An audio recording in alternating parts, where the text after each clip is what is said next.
And the first of the big four for the shortstop market is free agency has found a new home. What is going on, guys? This is the Club of the Man 1993 back here for some more baseball news. As during the winter meetings, the Phillies made a big splash. As, of course, they now will not only have Bryce Harper locked up for another, I think, 9 more years, as he's finished the 4th year of his 13-year deal with the Phillies. But now, for 11 years, and probably the rest of his career most likely, they have locked up Trea Turner, their new shortstop, who spent most of his career so far with the Nationals and the past year and a half with the Dodgers. The deal where he signed with the Phillies is worth over 11 years with a full no-trade clause and $300 million, which I know some people were a little shady about that, because Turner, who is 29 years old, he will turn 30 next June. He has had his share of injuries, so he hasn't had too many full years of major league experience. The past 2 years, he's been able to stay pretty darn healthy. He had a huge breakout campaign in 2016. And, of course, he definitely, when healthy, has been one of the best all-around players in the game. He has stolen at least 27 bases in each full season, and he's twice been getting over 40. His career batting average is over 300. He does hit about 20 homers. He had a career-high 28 in 2021 when he split the year with the Nationals and Dodgers, and most likely possibly his best campaign. Although, again, he did hit I think in 2016, like 73 games, he still hit a good 342 as well. He definitely is a quality shortstop for sure, as he was, I think, brought up as an outfielder, but he got moved to shortstop eventually. Again, he is the first of the big four for shortstops to get signed. Of course, it's him, Carlos Correa, Xander Bogaerts, and Dansby Swanson. As of today, December 12th, when I'm recording this, only one other person has been signed, which we'll get to him in a little bit, because that place the next person signed to is definitely very surprising.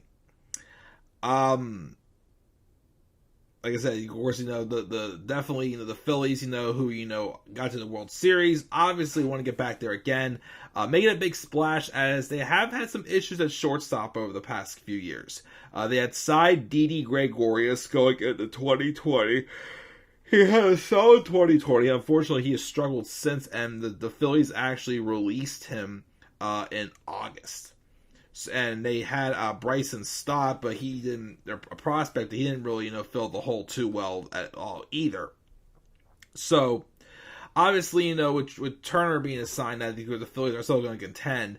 Again, if they can, of course, get in on anybody else and maybe get another bat in there or something. But of course, with how in general the Braves are shaping up to be still with all their young core for a long term, the Mets, of course, had a good year. Collapsed towards the end a little bit, but they still have the offense. Their starting pitching got almost like torn down completely to scratch, so they've had to sign a few names to help with that rotation.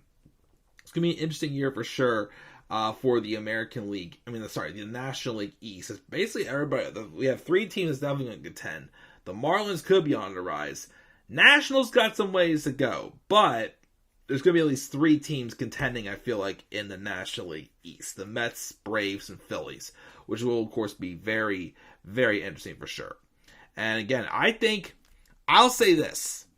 If Trea Turner can stay healthy, I'm pretty sure at some point he could be a candidate for MVP award.